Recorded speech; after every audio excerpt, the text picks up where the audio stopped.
Thank you, everybody, for coming to the Aaron Torres Podcast YouTube page. If you could do me a quick favor, see that little subscribe button at the bottom of your screen? Go ahead, click that subscribe button. Really does help our channel grow, our audience grow, and I really do appreciate it more than you know. So click that subscribe button. Appreciate your support. Now, here's the video that you came here for. But I do want to go ahead, dive into Michigan, Ohio State. If you follow the YouTube channel, by the way, I did do an immediate reaction on YouTube on, I guess it was Saturday afternoon, immediately after the game. And I basically just spent like 8, 9, 10 minutes yelling and screaming, Ryan Day soft, can't get the job done, born on third, whatever I said, I don't even remember. I was caught up in kind of the emotions of the game. Well, now I have had 24 hours to think about it, to take a deep breath, to think about the positives, the negatives, who's to blame, etc. And so I want to go ahead and dive into this game. If you watch that reaction, this is some new, more updated content. We'll talk a little bit about the Michigan side, but I do want to go ahead and dive in. As for the third straight year, Michigan beats Ohio State. This game, 30-24 is the final score. And as I think about this game, okay, listen, we could spend, well, in the first quarter, this happened, and in the third quarter, that happened. Ultimately, a couple things stand out immediately about this game. Two things specifically I want to start with. One, when I knew Ohio State was in trouble in this game? It wasn't in the fourth quarter. It wasn't when Kyle McCord threw an interception. It wasn't this. It wasn't that. It was on literally the first drive of the game. Because if you watch this game and you knew the narratives coming in, what were the narratives from Ohio State? For the last 2 years, all we've heard is Ohio State's different. They're so much tougher. They're fearless. They're unafraid. Their defense is fixed. Ryan Day's yelling at Lou Holtz because Lou Holtz has the audacity to say that he's soft and his team is soft. Well, what ends up happening? In the biggest game of the year, with the season on the line, against your biggest rival who you have not beat, first possession of the game, what does Ryan Day do? Gets his team into Michigan territory, gets a 4th and short, has a chance to prove to the world that everything that he said over the last year is true, that this team is different, this team is tough, this team is fearless. What ends up happening? He ends up punting the ball. That was when I knew right there. I said, maybe Ohio State wins, but if they do, it ain't going to be because Ryan Day is unafraid and he has had this come to you-know-what moment where he looks himself in the mirror and he's pounding himself on the chest because he's some fearless guy all of a sudden. So that was the first big takeaway. But the second big takeaway, and again, this is something we did talk a little bit about on the Saturday reaction. You know how this game was decided? Again, I could go to the third quarter here and the first quarter there, and what about this and what about that? It was ultimately decided the way that the last 2 games were decided. In the fourth quarter, in the big moments, in the big rivalry game, with the Big Ten East on the line, with a potential college football playoff on the line, what ends up happening? One team controls the line of scrimmage. One team beats the other up. One team makes all the big plays. That team is Michigan. The other team doesn't. And so to me, we could talk about all these different variables. Well, Jim Harbaugh's not there. And what about this? And Kyle McCord, the quarterback at Ohio State. You know why Michigan won that game? It was because up 27-24, Ohio State scores. Ohio State has the momentum. Michigan gets the ball back with about 8 minutes left. And Michigan, for the third year in a row, you know what they did? They took the ball and they ran the ball right at Ohio State. They said, you want this ball back, you got to come get it, but you got to beat us up to get it. They run a 13-play drive. Biggest moment of the year. The run game hasn't even been that good this year. That's the crazy part. J.J. McCarthy has not been good the last 2 weeks. Biggest moment of the year, of the season. Michigan runs a 13-play drive. They have 9 carries on that drive. They pick up 2 first downs. J.J. McCarthy makes the throw of the game, which was kind of crazy, and it easily maybe could have been picked off, but he throws across his body. I think it was Cornelius Johnson who caught it 1 yard short. They get the first down. And in those big moments, they didn't get the touchdown, but they took 7 minutes off. They get the ball back with 8 minutes to go, run 13 plays, 9 runs. Ohio State's forced to use its timeouts, and Ohio State gets the ball back with 1 minute to go. Ohio State in those big moments can't get stops. Ohio State in the big moments, they do eventually force a field goal, but is after multiple Michigan first downs, after they've used all the timeouts. When it mattered most, Michigan could move the ball on Ohio State, and Ohio State essentially couldn't stop them. Beyond that, see what happened when Ohio State got the ball? Everybody wants to talk about the Kyle McCord interception to end the game. Just think about the final drive. Think about the fact that Ryan Day is supposed to be an offensive genius, paid $9 million a year for that moment, okay? First play of that series. Throw the ball to TreVeyon Henderson. He gets killed out of the backfield. Michigan Reddit gets killed out of the backfield. And it was the best thing that happened to them that he didn't catch it because the clock would have kept running. So that play happened. You know what happens from there? Gus Johnson starts yelling and screaming, throw the ball to Marvin Harrison. They throw the ball to Marvin Harrison. First down, surprise, surprise. Next play, throw the ball to Julian Fleming. He fumbles it. And it happens to be recovered by Emeka Egbuka, wide receiver. And then the final play of the game, Kyle McCord throws an interception. And so just think about the two teams in the final 8 minutes of the game. 1, Michigan, 13-play drive, 9 runs, 2 first downs, makes Ohio State use their timeouts. Ohio State gets the ball back, McCord gets his running back blown up. They finally throw the ball to the best player on the field. Then a fumble, recovered thankfully, and then an interception. One team was prepared for the moment. One team was fearless. One team wasn't. By the way, I hate to brag because I get a lot of stuff wrong, but this is what I told you was going to happen. My pick was Michigan to win and Michigan to cover because I said in the big moments, Michigan takes after their head coach, even if the head coach isn't on the sidelines.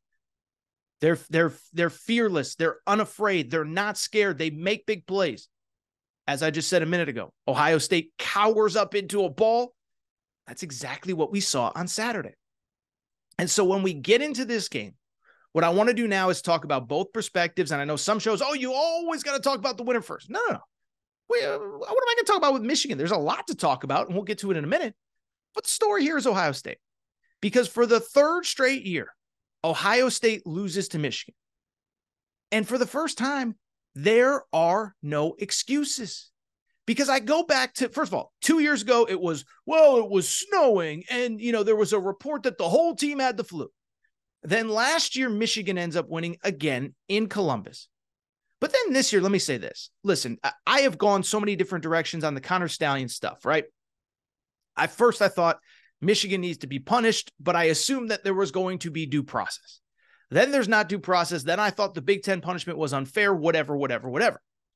But I bring it up to very simply say that I do believe in my heart of hearts, I truly believe this, and Ohio State fans, comment in the comment section, tell me if I'm wrong, whatever. I believe in my heart of hearts that most Ohio State fans basically brushed aside the last 2 years and basically said, we didn't really lose because Ryan Day's soft, or because our team is soft, or because we weren't the better team. We just lost because Michigan was cheating and Michigan was sign stealing. Well, fast forward to 2023. There's no Jim Harbaugh on the sidelines. You're going up against an interim head coach. No Connor Stallions. No sign stealing. How about this, by the way? Michigan's best cornerback, Will Johnson, gets hurt in I believe the 3rd quarter, doesn't play most of the second half. Michigan's best offensive lineman, Zach Zinter, gets hurt, doesn't play late in the game. And Michigan still wins. So stop making excuses, Ohio State fans. This is on your players and more specifically your coaching staff. So let's dive into the blame pie of Ohio State. One, I'll start by saying this. I have heard a lot of besmirchment, I don't know what the right word is, of criticism for Ohio State quarterback Kyle McCord. I feel like he is taking a disproportional amount of blame for this loss. And I'm not saying that he's CJ Stroud. I'm not saying that he's Justin Fields. But at the same time, here's the crazy part, Ohio State fans, whether you want to admit it or not, here's the truth. A year ago, you didn't think CJ Stroud was Justin Fields either. And then what ended up happening? CJ Stroud left Ohio State. He's playing the best football of his career outside of Columbus. So I don't think Kyle McCord is perfect. I do think he is limited. I don't think he's the reason that you lost the game. Stop blaming him. If he's not good enough, he's not good enough, okay? If there's a better quarterback, go find him in the portal. If Devin Brown, the backup, is better, then get him some reps. But Kyle McCord isn't the reason that you lost. You know the reason that you lost? It's for 2 people and 2 people only, and I think only one of them is getting blamed. One is Ryan Day. We're going to talk about him in a minute. But 2, let me ask you a question. Why is no one blaming Ohio State defensive coordinator Jim Knowles? And by the way, I apologize. I know I'm going long here, but this was a huge game with huge consequences. I can't stop yelling and screaming about it. Why am I only seeing blame to Kyle McCord and Ryan Day? I listened to a 2-hour Ohio State postgame show while I was working out Sunday morning, while I was walking the dog. I didn't hear Jim Knowles' name mentioned once. For people who don't know who Jim Knowles is, Jim Knowles is Ohio State's defensive coordinator. He gets paid $2 million a year. He was brought in 2 years ago after the first loss to Michigan. And the first year, he definitely fixed that defense. And then it came time to play Michigan. And what ended up happening? He got beat up in the fourth quarter. Donovan Edwards and Blake Corum ran all over him. Well, not Blake Corum. He was hurt, I guess. Donovan Edwards ran all over him. This year, it's supposed to be different. Top 3 defense in the country. I think they're number 1 or number 2 in scoring defense, number 1 and number 2 in total defense. You know how many times Michigan punted in the second half? You know how many times Michigan punted in the second half? Michigan punted 0 times in the second half. And so some of this is on Ryan Day, but some of it's on the $2 million a year defensive coordinator, Jim Knowles. I say it with Ryan Day all the time. Ryan Day is not defined by what he does against Indiana, Michigan State, Rutgers, whoever. He's defined by winning against Michigan, competing for Big Ten championships, and winning national championships. Well, Jim Knowles, you're not paid $2 million a year to look good against Rutgers or Indiana or Michigan State or Minnesota. Your job is to have your team ready for the biggest moments, and they were not. They got punked at the line of scrimmage in the fourth quarter of the biggest game of the year, and I haven't heard anybody talk about it, and I don't understand why. Secondly, this falls on Ryan Day, man. And listen, I'll tell you this.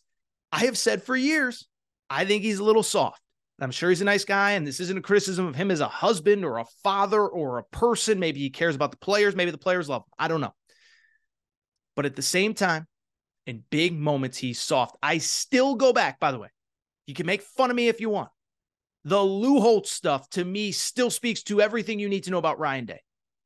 Biggest, most emotional win of the season to that point. One of the biggest wins of his career at Notre Dame. What does he do? He grabs the mic and starts talking about Lou Holtz, an 86-year-old former head coach of Notre Dame. Who cares? And you know what? Here's the bottom line. The great coaches, what do? They block out the noise. You think if you came to Urban Meyer on a game day on Saturday, when you're at Notre Dame in a top 10 matchup, and you came to Urban Meyer and said, hey, Urban, hey, coach, did you see what Lou Holtz said about you? What do you think Urban Meyer would say to that? He would say, get the F out of my face. Why the F do you think I care? Excuse I'm blocking out words here.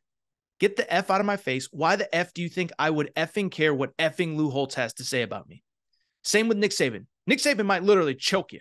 He might say, get out of my face. Why are you talking to me about this? Ryan Day is concerned with what Lou Holtz said. That's soft to me. He's listening to the outside noise. He cares what people say. And so that is who he is. And I'll say it again. There are no more excuses. I think Ohio State fans, for the most part, spent the last couple of weeks trying to justify and trying to explain and trying to blame away the last 2 losses on Connor Stalions and sign stealing. Well, there's no Connor Stalions. There's no Jim Harbaugh. There's no nothing. You lost in the biggest game of the year for the 3rd year in a row to an interim head coach, and you have no one to blame but Ryan Day. And so when I look at the Ryan Day situation, I'm curious what's next for him, man, because listen, we love in college football to talk about the hot seat and the this and the that. There's no hot seat for Ryan Day. He's not going anywhere, and I'm not implying that he is. By the way, some people were calling for it. On the Saturday recap, I read some tweets from Maurice Clarett. Maurice Clarett was like, Ohio State legend, like, you got to go, man. But Maurice Clarett said what I said. When you're Ryan Day, you're not paid $9 million a year to beat Michigan or to beat Michigan State and Indiana and Minnesota. You're paid to beat Michigan, win the Big Ten, go to the college football playoff. You're not doing it. And so when I look at Ryan Day's future, I do wonder what's next for him, right? Because listen, he's not getting fired. Nothing's going to happen to him. But at the end of the day, I've heard others say this. I'll give credit to Gary Parrish, college basketball reporter. He says this all the time. He said there's a difference between, job pressure and quality of life pressure. Ryan Day doesn't have job pressure. He ain't getting fired if he loses a bowl game or if he loses to Michigan next year. There is a quality of life pressure, though, and that guy for the next 365 days a year, it ain't getting any better. And I don't know what reason there is to think, if you're an Ohio State fan, that it is. Because, look, talent is not the issue. Think about all the talent that he has had for the last few years. Marvin Harrison, CJ Stroud, Garrett Wilson, Chris Olave, Paris Johnson was a top 10 pick, JT Tuimoloau. You go on down the list. Travion Henderson, Emeka Ibuka is going to be a first-round pick. Like, talent is not the issue. It's not the issue. The issue is up here, and the issue is having your team prepared to win the biggest games that matter the most. And so don't tell me about his record overall. And don't tell me about, well, you know, he's 56. Nobody cares. When you are the head coach at Ohio State, it is one of the most pressure-filled jobs in America, but it comes with a lot of perks too. And your job is to beat Michigan, compete for Big Ten championships. So we'll see what happens for Ryan Day from here. If I'm him, I'm probably at least kicking the tires on the NFL, see what's out there. If, you know, everyone's talking about Jim Harbaugh to the Chicago Bears. If I can get Caleb Williams and another top 5 pick, maybe bring Marvin Harrison with me, all of a sudden that job looks intriguing to me. We'll see what happens, but just wanted to talk a little bit about the Ohio State perspective.